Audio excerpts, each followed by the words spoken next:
The snow came sideways that January morning, driven by a wind that had scoured down from the peaks since before dawn, and it was in that white, howling dark that he heard the sound no man wants to hear from his own land, a low, groaning crack, then a thunder of collapse, as if the earth itself had swallowed something whole. He ran from the furnace house in his shirt sleeves, boots sinking to the knee, and found what he already knew he would find. His root cellar, the one dug 3 years past into the hillside behind his fine clapboard house, had given way under the weight of drifted snow and the slow rot of timbers he'd never thought twice about. The roof beams lay shattered across barrels of potatoes and turnips, across the crocks of preserved meat his wife had put up in autumn, across everything that was meant to carry them through to spring.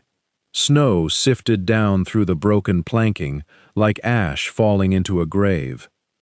He stood there a long while, a big man made smaller by the sight, his breath fogging white against the gray morning. 41 years old, and he had built an empire of iron and fire on this valley, the furnace that fed half the territory's need for tools and stove parts and rail fittings, and yet here was a hole in the ground that had beaten him. He thought of the mountain of slag cinder he'd ordered dumped behind that very cellar, cart after cart of it, gray and porous and worthless, tipped down the hillside because it was easier than hauling it to the road. Dead rock, he'd called it. Good for nothing. He thought, too, though he did not want to, of the young couple on the farm below the furnace, the blacksmith's apprentice and his wife, and how he had told them, plain as day, that the slag burying their planted rows was nothing but rubbish, and they would have to live with it or clear it themselves, for he would not spend good money hauling waste rock off another man's land. Word had reached him since then, carried on the tongues of teamsters and mill hands, that the Whitfields had done something peculiar with that same worthless stone, built with it, grown their garden greener than any in the valley with it. He had dismissed the talk as foolish rumor, the kind that spreads in a small settlement starved for news.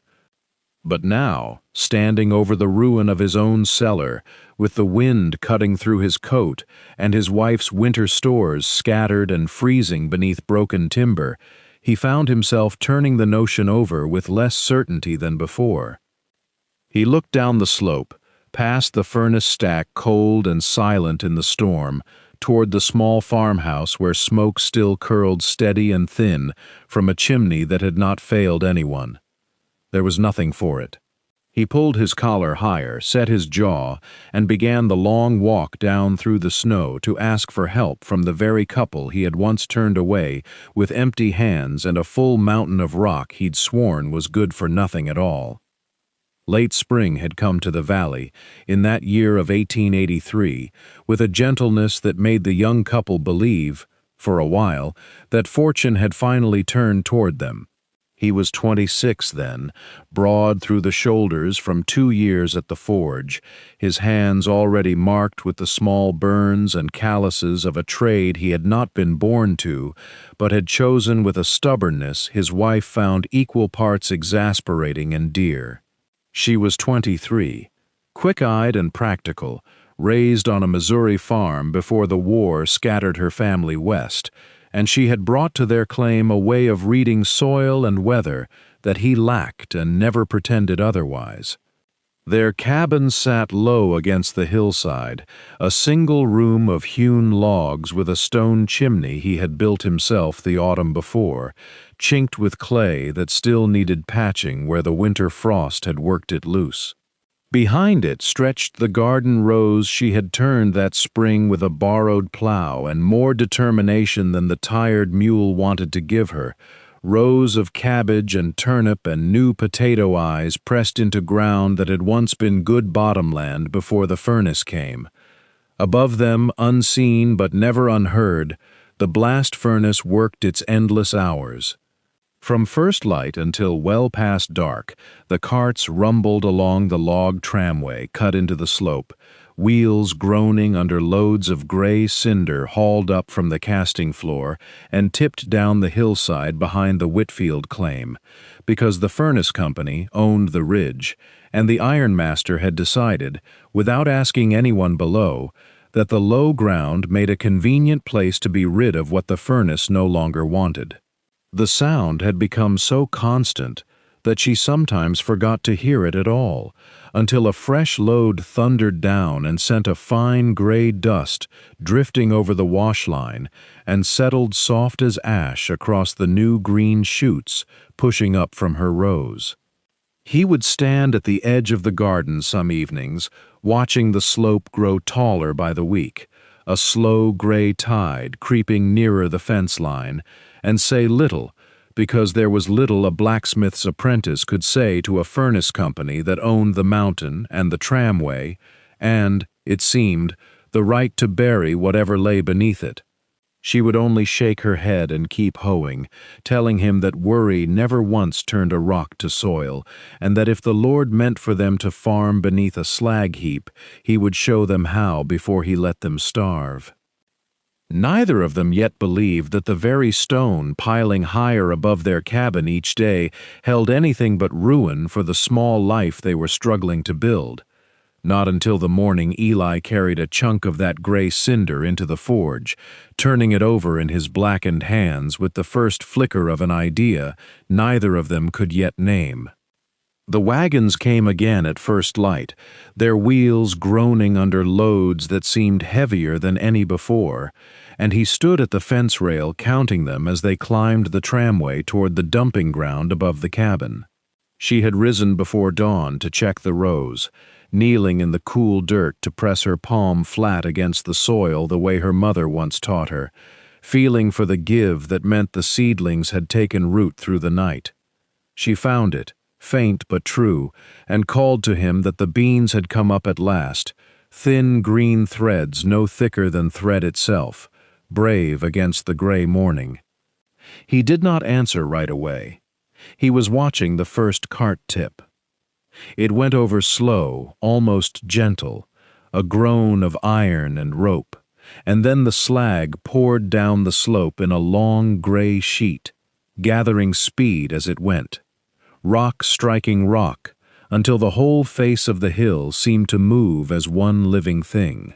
Dust rose ahead of it like smoke from a grass fire, and the sound reached them a breath after the sight did, a low grinding roar that rattled the tin pail hanging by the well. She was on her feet before she knew she had risen, running toward the rows with her skirt caught in one fist, as though speed alone might turn back what the mountain had already set loose. He went after her, calling her name, but there was no holding back a slope once it had decided to fall. The first wave reached the fence and did not stop for it.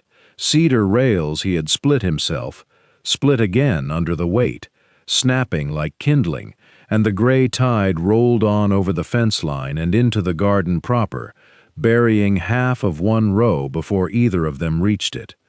A second cart tipped behind the first, and a third behind that, each load adding its own small thunder to the rest, until the whole hillside seemed to breathe gray dust down upon them. She stood at the edge of what had been her bean row, her apron pressed to her mouth, watching Cinder swallow the last pale green thread she had found that morning. He came up beside her, his hand finding her shoulder, and for a long moment neither of them spoke, because there was nothing yet to say that would not sound like giving up. The carts kept coming through the morning, indifferent as weather, and by noon the fence was gone entirely under a fresh gray slope that had crept 20 feet nearer the cabin door than it had stood the evening before. Chickens paced the porch rail, unsettled by the grinding overhead, and even the mule stood with ears pinned flat, refusing to be led toward the wash line. She finally lowered her hand from her mouth and said, low, that she would not watch it happen twice, that come morning they would walk up to the furnace office themselves and ask the ironmaster, plain, what a man was meant to do when his own neighbor buried his garden alive. Morning came dry and hard, the sky the color of an old knife blade, and they walked the mile to the furnace office without speaking much, boots crunching over cinder that had already drifted onto the wagon road like a light and terrible snow. The furnace itself loomed ahead, breathing its slow orange breath into the cold, and men moved around it with rakes and barrows as though nothing at all had happened in the night to anyone's garden. He found the ironmaster standing near the casting shed, sleeves rolled despite the chill, watching a pour with the flat attention of a man counting coins. He did not turn right away when they approached, and she felt her husband's hand tighten briefly at his side before he spoke. He said plainly that the slag had come down again in the night, that it had taken the last of the beans and buried the fence line, and that something had to be done before it reached the cabin itself. The ironmaster wiped his palms on a rag blackened past any color and gave a short laugh that held no cruelty in it, only the tiredness of a man who had heard complaints before and expected to hear them again. He said the rock was spent, dead through and through, good for nothing living, and that dumping it was cheaper and faster than hauling it anywhere else. He said half the road ruts in the territory got filled with worse. She stepped forward then, her voice steadier than she felt, and asked whether dead rock could truly keep spreading the way it had, creeping nearer the door each week like something with intent. The ironmaster only shrugged, not unkindly, and said the furnace made what it made, and a man downhill from a furnace took his chances, same as a man downstream of a river took his. He tried once more, reminding the ironmaster that the land had been claimed and worked fair, that seed and sweat had gone into every row now smothered gray, but the ironmaster's answer came easy and final. He had no wagons to spare for hauling waste rock, no men idle enough to shovel it elsewhere, and no reason to slow a furnace that fed half the valley's tools and stoves. He softened it at the end by saying he was sorry for the garden, truly, but sorry did not unbury a bean row, and both of them knew it. They walked back down the furnace road without much said between them, the mule's harness jingling faint in the quiet, and it was not until the cabin came into view, small and stubborn against that widening gray slope, that she finally spoke again, saying that if no one would move the rock away from them, then perhaps the only path left was learning what the rock itself was good for. He did not answer at once, but his eyes had already drifted toward the cinder pile nearest the forge, turning something over behind them that had nothing yet to do with giving up.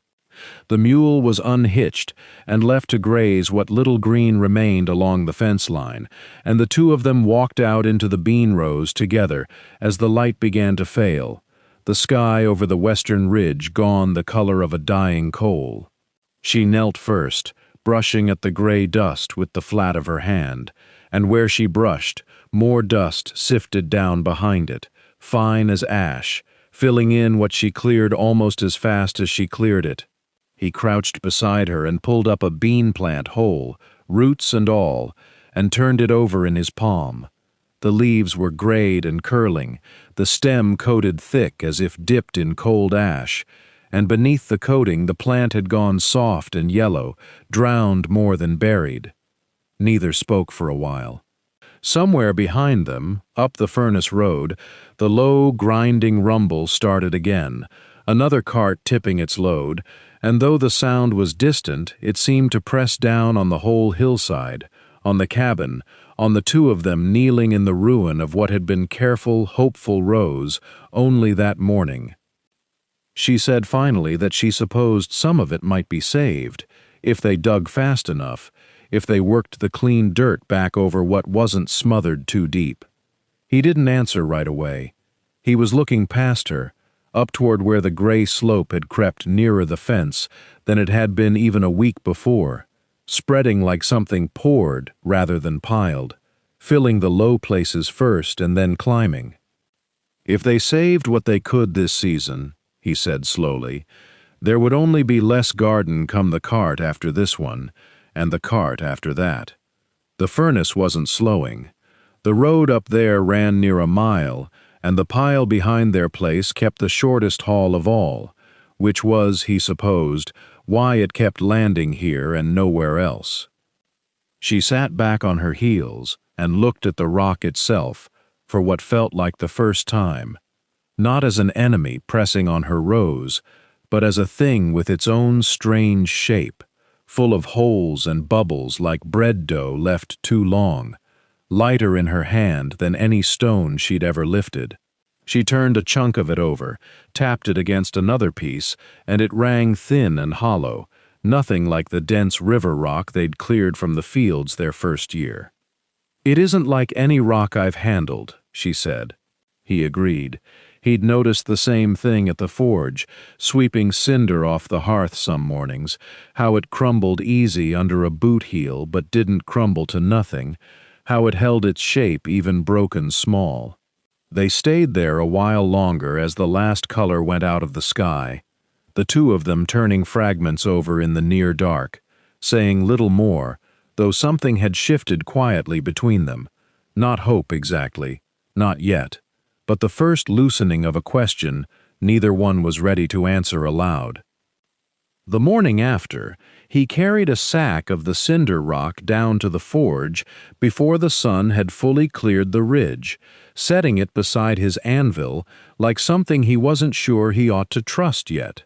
He built up the fire slow, more out of habit than need, and while the coals caught, he broke a few chunks smaller with the flat of his hammer, watching how they split, not in clean lines like slate, but in ragged, bubbled fractures that left every piece looking like a sponge somebody had forgotten to wring out. He held one over the heat first, curious whether it would soften or spark or do anything at all. It didn't.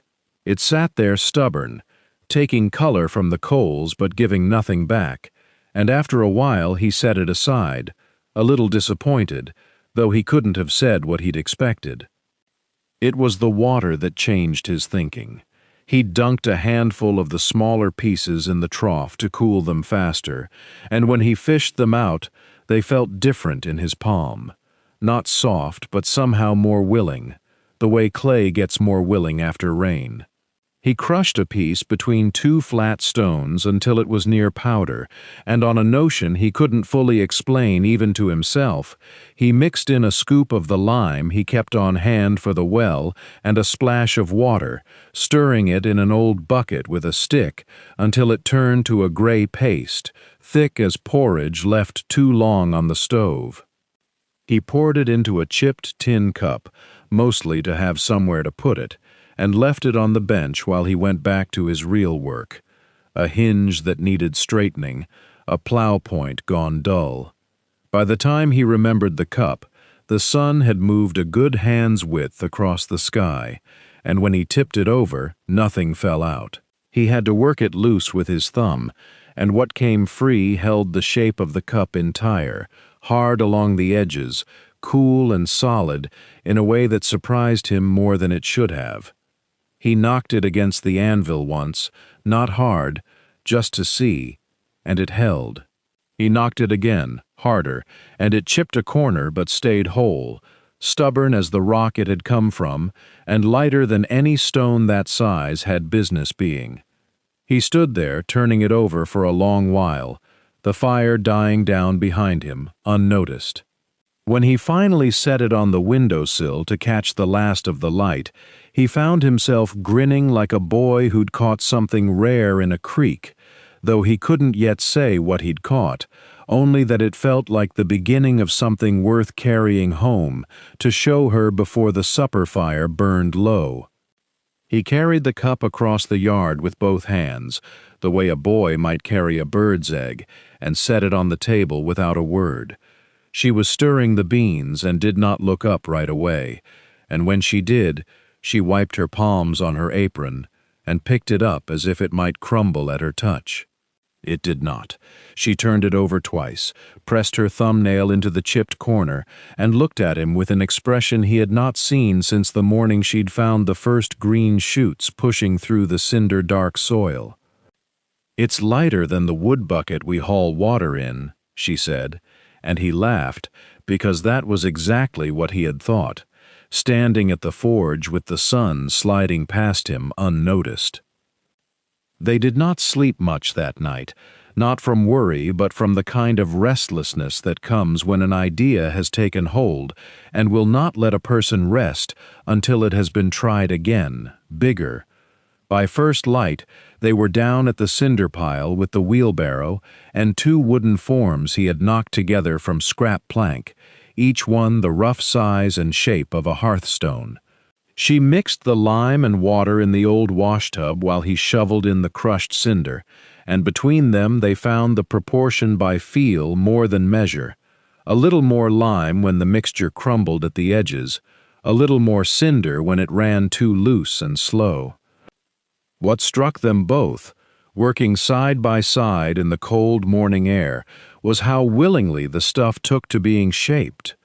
Hauled stone had to be split and chiseled and cursed at, and even then it fought a man for every corner. This slag mortar poured into the forms like thick porridge, settled into every edge without complaint, and asked nothing of them but time to set. She packed each form with the flat of a shingle, tamping it firm the way she tamped down bread dough, and he found himself watching her hands more than the work, thinking how strange it was that the same fingers that mended shirts and kneaded flour were now shaping something meant to outlast them both. By midday, they had 6 blocks laid out in the thin sun to cure, gray and plain and unremarkable to any eye but theirs.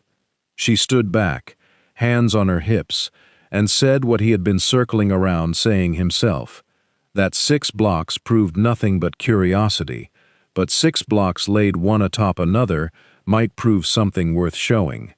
A smokehouse, she said, small enough to fail quietly if it failed, sturdy enough to matter if it held. He looked at the cinder pile still looming dark behind the garden rows, then at the blocks drying pale in the weak autumn light, and felt for the first time that the mountain of dead rock might yet be made to answer for the harm it had done them. While the smokehouse blocks cured pale in the thin autumn light, she turned her attention to the garden rows the slag had smothered months before. The clay there had always fought her, heavy, sullen ground that clumped like fired brick when dry and sucked at her boots when wet, ground that had defeated 3 seasons of her careful digging. She had scraped the finest cinder from the base of the pile, the dust and small crumbling bits too soft for building, the leavings Eli had set aside as no good for his purposes. "What use is dust?" he had asked her, half in jest, and she had answered that dust was exactly the kind of thing nobody thought to ask questions about, which made it worth asking questions about herself. She worked it first into a single bed near the fence line, mixing it with the well-rotted manure from the lean-to shed, turning the two together with her hoe until the black and gray blended into something the color of a storm cloud. The clay beneath resisted at first, the way it always did, thick and unyielding under the blade. But as she worked the mixture deeper, turning and folding it the way she folded batter into a bowl, she felt the ground begin to give in a manner she had not felt before. It broke apart instead of holding together in stubborn clods. It crumbled between her fingers when she knelt and pressed a handful, fine and dark and loose, nothing like the heavy gray paste that had ruined her boots for 2 summers running. She sat back on her heels in the cooling afternoon and turned the soil over again, testing it a second time, certain she had imagined the change. But it held. The clay had opened itself to air and water in a way it never had before, the cinder threading through it like straw through mortar, giving the ground room to breathe. She thought of the furnace smoke that had drifted over their fields all summer, the ash that had settled gray on her cabbage leaves, the ironmaster's flat voice calling the whole pile dead and worthless. She thought that dead was a word men used when they had not yet found the use for a thing. She did not call out to Eli, though he was near enough at the forge that his hammer rang steady across the yard. She wanted to be certain first, the way she had learned to be certain of bread before pulling it from the coals, by touch, by smell, by a patience that did not rush toward hope before hope had earned itself.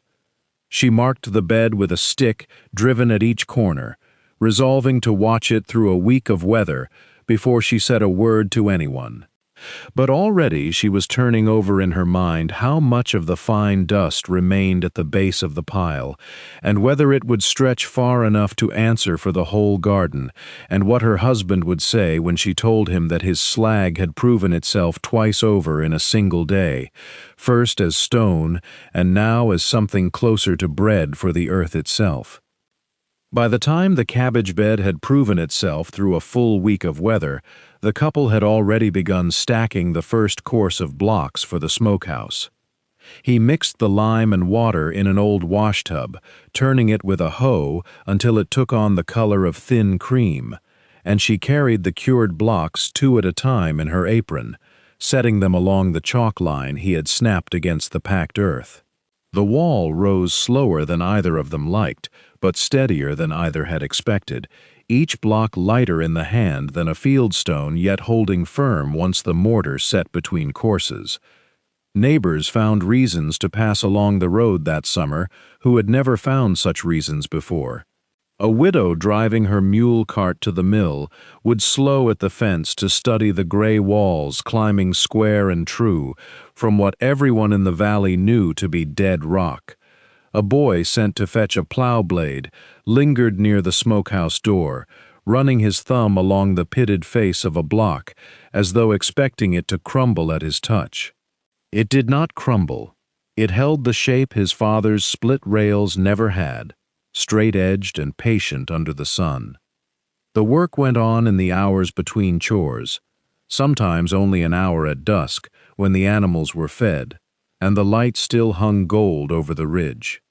She learned to judge the mortar by its weight on the trowel, and he learned to trust her eye for level over his own, for she had a way of stepping back from the wall and tilting her head that caught what a plumb line sometimes missed. They did not speak much of the ironmaster in those weeks, though the memory of his flat voice returned to each of them at odd moments, hers when she knelt over the thriving cabbage bed, his when he set a block true and felt it settle without a shudder. The smokehouse finished before the first cool nights of September, its walls thick enough to hold heat through a long cure, and they turned their remaining strength toward the root cellar, digging into the hillside behind the cabin where the ground stayed cool even in the hottest part of the day. The excavation went easier than the digging they had done before, for the packed earth here was softer than the clay they had broken elsewhere on the claim, and by the time the first frost silvered the grass, they had a pit deep enough to stand in, waiting for the walls that would rise from the very rock the ironmaster had called good for nothing but filling ruts in the road. The harvest, when it came, arrived like a quiet miracle that everyone for 3 farms around could see plainly enough not to need telling twice. The cabbages she had planted in cinder-amended ground grew heads broader than any she had raised before, dense and pale green and heavy in the hand, and the carrots pulled up long and straight where the old clay had always twisted and stunted them into knots. She stood in the rows some mornings simply looking, her apron gathered with squash that had swelled fat on vines that sprawled farther than the fence line she'd built for them, and she felt a strange humility in it, as though the earth itself had decided to answer for all the labor she'd poured into it since spring. Word of it moved through the valley the way word of a good thing always does, slow at first, and then all at once. A neighbor, riding past on his way to the mill, slowed his wagon to stare at the rows of beets standing thick as fence posts, and by the following Sunday, 2 families had stopped by, under the excuse of borrowing a tool, though everyone understood well enough what they'd really come to see. They walked the garden rows with their hats in their hands, asking what she'd done differently, and she told them plainly, the gray cinder crushed fine and worked through with manure, the same rock that lay heaped and useless on the hillside above the furnace.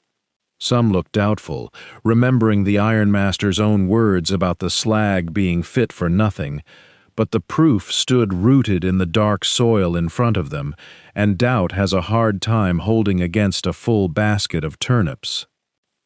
Eli heard the talk too, second-hand through men who came by the forge to have a plow blade sharpened or a wagon hinge mended, and he found himself smiling at his work in a way he hadn't in months.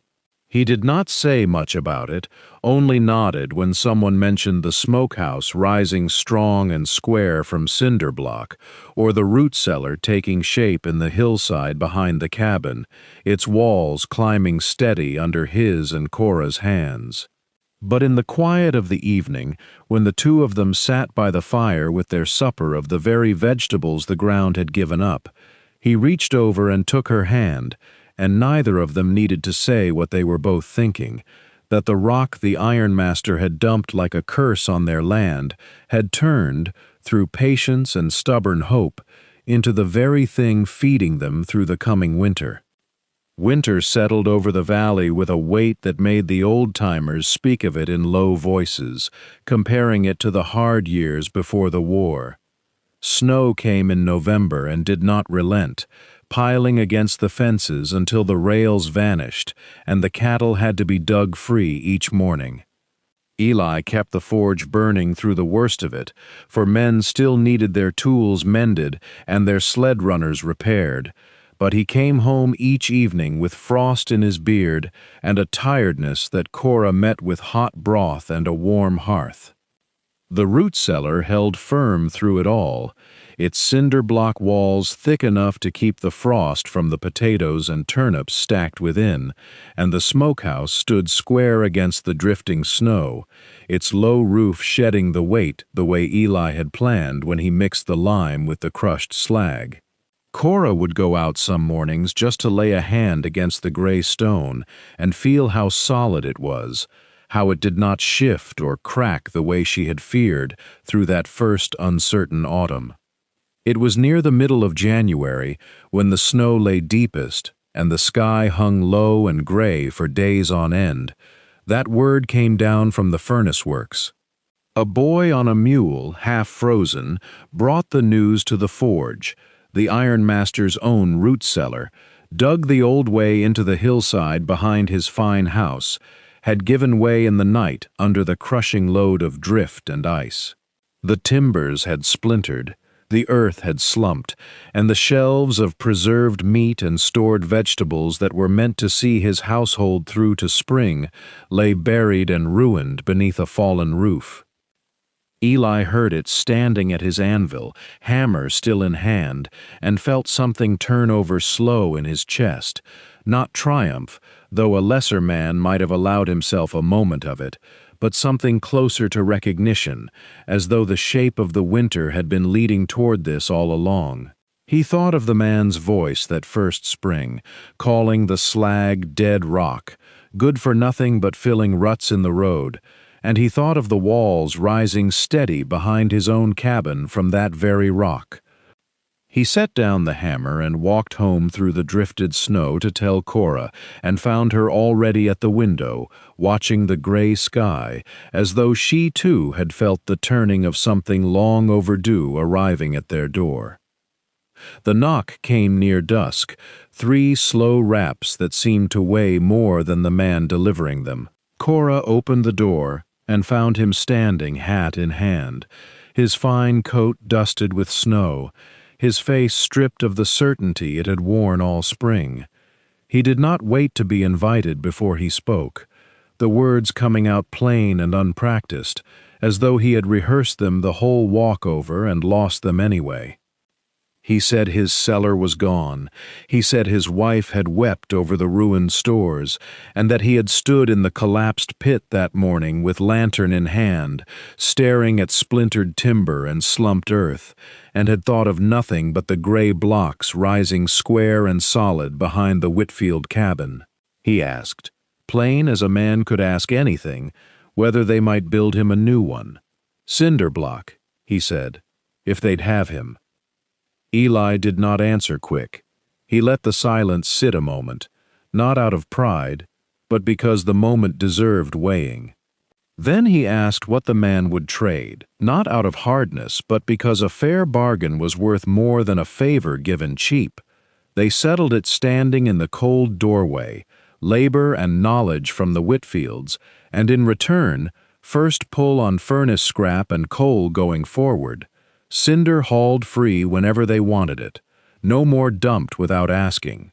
The ironmaster nodded like a man signing something binding in his own chest, and did not haggle a single point. By the time the ground softened enough to dig, word of the arrangement had traveled the length of the valley, the way word does among neighbors who watch each other's chimneys for smoke. Folks who had once glanced sideways at the gray slope behind the Whitfield place began to see it differently, not a scar on the hillside, but a quarry, a resource, the raw beginning of walls that kept. They built the ironmaster's cellar through the last hard weeks of winter, block by block, Cora mixing lime by lantern light, while Eli set each course level and true. When it was finished, deeper and stronger than the one it replaced, the ironmaster stood inside it a long while, running his hand along the cool gray stone, saying nothing, though his silence spoke plain enough. Spring came soft that year, the garden greening early in soil, turned rich by ground cinder and manure, the smokehouse and root cellar standing solid against the thaw. Neighbors came asking how it was done, and Eli and Cora answered together, unhurried, the way people do who have built something lasting from what the world called worthless, and found, in the doing, that they had built themselves as well.